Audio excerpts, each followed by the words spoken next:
ဟော်ပါက Joyce ကို Will ဟာကြောက်ကျွန်းတဲ့ကိုမတော်တဆပြုတ်ကျပြီးရေနစ်တည်ဆုံသွားကြောင်းပြောပြီးမြဲ Joyce ကတော့ Will အသက်ရှင်နေသေးတယ်လို့ပဲယုံကြည်နေပါတယ်။ Joyce က Will ဟာသူမကိုမီးလုံးတွေကနေတဆင်ဆက်သွယ်နေတာတွေနိုင်ငံတွေကဓမော်ကော်ကန်ထွက်လာတာတွေကိုရှင်းပြဖို့ကြိုးစားပြီးမြဲသက်သေထောက်ထားမရှိဖြစ်နေပါတယ်။ Joyce ကိုစိတ်တည်ငြိမ်အောင်လုပ်ဖို့ဟော်ပါကသူ့သမီးစာရာတည်ဆုံပြီးနောက်ပိုင်းမှာသူလည်းစာရာကိုမကြာခဏမြင်အောင်ပြီးအတန်တွေကိုတောင်ကြားအောင်ခဲ့ဘူးတယ်လို့ပြောပြပါတယ်။နောက်တနေ့ရင်ခွဲရုံမှာ Will ရဲ့အလောင်းကိုသွားကြည့်ဖို့ Joyce ကိုတိုက်တွန်းပါတယ်။ဟော်ပါထွက်သွားပြီးတဲ့နောက်မှာ Joyce ကတင်းကုတ်ထဲကပတ်စိန်တလက်ကိုယူပြီးဆိုဖာပေါ်မှာထိုင်ရင်နိုင်ငံတွေကဓမော်ကော်ကန်ပြန်ထွက်လာမှာကိုစောင့်နေပါတယ်။ Mike ကတော့သူ့ရဲ့မြေရောက်ခန်းထဲမှာစိတ်ပြက်လက်ပြက်ထိုင်နေပြီး Eleven က Mike ရဲ့စူပါကွန်စကားပြောဆက်ကိုကလိနေပါတယ်။ Mike က Will အသက်ရှင်နေသေးတယ်လို့သူတို့ကိုယုံအောင်လုပ်ခဲ့တဲ့ Eleven ကိုအပြစ်တင်နေတဲ့အချိန် Will ရဲ့ Should I Stay or Should I Go တခြင်းတန်ကရေဒီယိုကနေထွက်ပေါ်လာပြီး Eleven လည်းနှာခေါင်းသွေးရှံသွားပါတယ်။အဲဒါကြောင့် Mike ကသူ့အမေကိုအိမ်မှာနေဝင်ရအောင်ဖြောင်းပြပြီး Lucas နဲ့ Dustin တို့ကိုပါအိမ်ကိုခေါ်လိုက်ပါတယ်။ Jonathan ကအိပ်ပျော်နေတဲ့သူ့အမေကိုရင်ခွဲရုံကိုခေါ်သွားဖို့နှိုးလိုက်ပါတယ်။ Hopper က Will ရဲ့အလောင်းကိုခွဲစိတ်စစ်ဆေးရမှာပုံမှန်လုပ်နေကြရင်ခွဲဝန်ထမ်းမဟုတ်ပဲပြည်နယ်ဝန်ထမ်းတစ်ယောက်ကသူ့အစားလုပ်ပေးခဲ့တယ်ဆိုတာကိုသိလိုက်ရပါတယ်။ Jonathan နဲ့ Hopper တို့ Joyce ရဲ့အခြေအနေကိုဆွေးနွေးနေကြပြီးအဲ့ဒီအခြေအနေကိုကြံ့ကြံ့ခံကြော်ဖြတ်နိုင်လိမ့်မယ်လို့နှစ်ယောက်စလုံးကယုံကြည်နေကြပါတယ်။ Joyce ကဇပွဲဝေါ်ကအလောင်းဟာသူ့ရဲ့သားမဟုတ်ဘူးလို့အခိုင်အမာပြောဆိုပြီးဒေါသတကြီးနဲ့ထွက်သွားပါတယ်။ Jonathan ကလူရှိသူရှိမှသူမနဲ့အငင်းကုန်ဖြစ်ပြီး Joyce က Will အသက်ရှင်နေသေးတယ်လို့အခိုင်အမာပြောဆိုနေပါတယ်။တစ်ဖက်က Nancy က Steve ကိုသူ့ရဲ့အိမ်နောက်မှာသူတွေ့ခဲ့တာတွေကိုပြောပေးမယ် Steve ကသူ့မိဘတွေနဲ့ပြဿနာတက်မှာကိုပိုပြီးစိုးရိမ်နေတဲ့အတွက် Nancy လည်းတော်တော်လေးစိတ်ပြတ်သွားပါတယ်။ Eleven ကစွမ်းအားတွေကိုထပ်မံအသုံးပြုပြီး Will ရဲ့ကြောက်လန့်နေတဲ့အတန်ကို Mike တို့ရဲ့အရှိမထုတ်လွှင့်ပြသလိုက်ပါတယ်။ Mike နဲ့ Dustin က Eleven ကိုယုံကြည်ကြပေမဲ့ Lucas ကတော့ Will သေဆုံးသွားပြီလို့ပဲတစ်ထစ်ချယုံကြည်နေပါတယ်။ Mike နဲ့ Dustin ကအကြောင်းရဲ့ AV ကလပ်ကရေဒီယိုကိုသုံးရင် Will နဲ့စကားပြောနိုင်လိမ့်မယ်လို့ယုံကြည်လိုက်ကြပြီး Eleven ကိုသပင်တူးတစ်ခုနဲ့ Nancy ရဲ့အဝတ်စားဟောင်းတစ်ခုကိုဆင်ပေးလိုက်ပါတယ်။တစ်ဖက်မှာ Sheba လို့ခေါ်တဲ့စစ်သားတစ်ယောက်က Hawking အမျိုးသားတပ်ခွဲခန်းရဲ့အောက်ထပ်အဆင့်ကအက်ကွဲချောင်းထဲကိုဖြတ်ဝင်သွားတာကို Martin Brunner ကကြည့်နေခဲ့ပါတယ်။အက်ကွဲချောင်းထဲက Sheba ကသူ့ပတ်ဝန်းကျင်ကိုလေ့လာပြီးအပြင်ကိုသတင်းပို့နေပါတယ်။ဒါပေမဲ့တစုံတစ်ခုကသူ့အနောက်ကိုလိုက်နေရကြောင်းအပြင်ဆွဲထုတ်ပေးဖို့អော်လိုက်ပေမဲ့ပြန်ဆွဲလိုက်တဲ့အခါသွေးစွန်းနေတဲ့ကြိုးတစ်ခုပဲပြန်ပါလာခဲ့ပါတယ်။ Nancy က Karen နဲ့အတူထိုင်ပြီးဘားပြောက်ဆုံးသွားတဲ့အကြောင်း Phil နဲ့ Kevin တို့ကိုပြောပြနေပ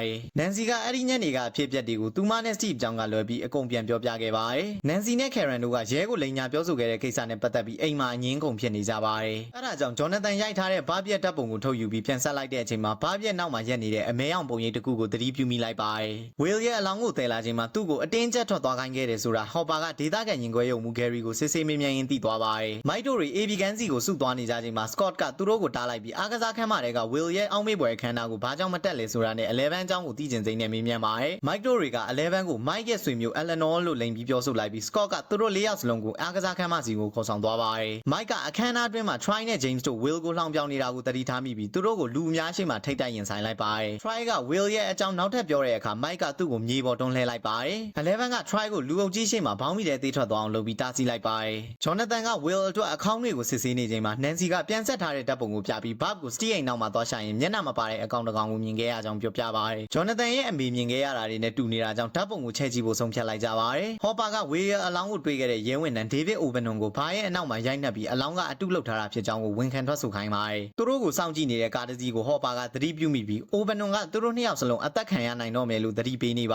တယ်။အဲ့ဒီနောက်ကားရော O'Bannon မှာနှစ်ယောက်စလုံးထွက်ပြေးသွားကြပါတယ်။ Eleven က AB ရေဒီယိုမှာထိုင်လိုက်တဲ့အခါ Brunner စမ်းသပ်မှုတစ်ခုလုပ်ခဲ့တဲ့အတိတ်ကိုပြန်မြင်အောင်သွားပါတယ်။အဲ့ဒီစမ်းသပ်မှုမှာ Eleven ကလူတစ်ယောက်ကိုသူ့စွမ်းအားနဲ့ရှာဖွေပြီးသူဖတ်နေတဲ့စကားစုတွေကိုပြန်ပြောရမှာဖြစ်ပါတယ်။ဒါပေမဲ့ Eleven ကအဲ့ဒီစကားတွေကိုအနီးနားကစပီကာကနေထုတ်လွှင့်ပြသလိုက်တဲ့အတွက် Brunner ကတော်တော်လေးအထင်ကြီးသွားခဲ့တာဖြစ်ပါတယ်။တစ်ဖက်မှာ Joyce က Will သူမနဲ့ဆက်သွယ်လာအောင် Should I Stay or Should I Go တခြင်းကိုအထက်ထပ်ဖွင့်ပြီးစူးစမ်းနေပါတယ်။အဲ့ဒီအချိန် Will ရဲ့ခေါ်သံကို Joyce ကကြားလိုက်ရပြီးတစ်ဖက်က Mike တို့ကလည်းရေဒီယိုကနေတဆင့်ကြားလိုက်ရပါတယ်။ Joyce ကသူ့ရဲ့နံရံကတ်ဆက်ကူကိုဆွဲဖြတ်လိုက်တဲ့အခါအသားဆိုင်ရဲ့မှေးပါတစ်ခုရဲ့အနောက်မှာ Will ကိုတွေ့လိုက်ရပါတယ်။ Will ကအဲ့ဒီနေရာကအိမ်နဲ့တူပေမဲ့မှောင်မဲပြီးအရန်အေးတယ်လို့ပြောနေချိန်ဓမော်ကော်ကန်တစ်ကောင်ထက်ရောက်လာတာကြောင့် Will ကိုအမြန်ပေးဖို့ Joyce ကပြောပါတယ်။အမေးပါကကြောက်နေရန်အဖြစ်တဖြည်းဖြည်းပြန်ပြောင်းပြီးပိတ်သွားပါတယ်။ Joyce ကပစိန်နဲ့ခုတ်ပြတ်ကြည့်လိုက်တဲ့အခါအတွင်းထဲမှာဘာမှမရှိတာကိုတွေ့လိုက်ရလို့သူမလည်းတော်တော်လေးစိတ်ရှုပ်ထွေးသွားပါတယ်။ Mike တို့နားထောင်နေတဲ့ရေဒီယိုကလည်းမီးလောင်သွားပြီးအာရင်ကုန်ခန်းနေတဲ့ Eleven ကိုကြောင်းထဲကနေအမြန်သယ်ထုတ်သွားကြပါတယ်။တစ်ဖက်က Jonathan နဲ့ Nancy တို့ကကြောင်းရဲ့ဓာတ်ပုံကမ်းမှာဓာတ်ပုံကိုပိုလင်းလာအောင်လုပ်ပြီးချဲ့ကြည့်နေကြပါတယ်။စောင့်နေတော့မှ Nancy က Jonathan ကလူတွေနဲ့စကားပြောရတာထက်လူတွေကိုလေ့လာကြည့်ရတာပိုကြိုက်တယ်ဆိုတာကိုသတိပြုမိလာပါတယ်။စကားပြောနေကြရင်ရလာတဲ့ဓာတ်ပုံထဲမှာဓမော်ကော်ကန်ကိုရှင်းရှင်းလင်းလင်းမြင်လိုက်ရပါတယ်။ Hopper ကရင်ခွဲရုံကိုဖောက်ထွင်းဝင်ရောက်ပြီး Will ရဲ့အလောင်းကိုခွဲကြည့်လိုက်တဲ့အခါအထဲမှာဂွန်းနေနဲ့ပြည့်နေတာကိုတွေ့လိုက်ရပါတယ်။အဲဒါကြောင့် Hopper က Hawking လက်ရဲ့အစွန်းနားကိုကားမောင်းသွားပြီးတံပြက်ကတ်ကြီးနဲ့ခြံစည်းရိုးကိုဖွင့်ဖို့ပြင်ဆင်လိုက်ပါတယ်။